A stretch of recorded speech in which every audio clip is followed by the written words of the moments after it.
This will help you learn how to assemble your SONNET 2 audio processor. Step 1. Pick up your processor and insert the bent plug of your DL coil cable. Step 2. Connect the straight side of your cable to your DL coil magnet.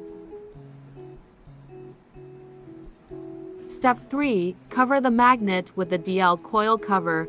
Snap all locks to secure the magnet inside your coil. Step 4.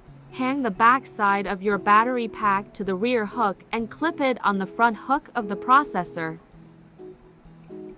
Finally, place the battery pack cover. Make sure that the air inlet is on the side of the cable. Follow for more.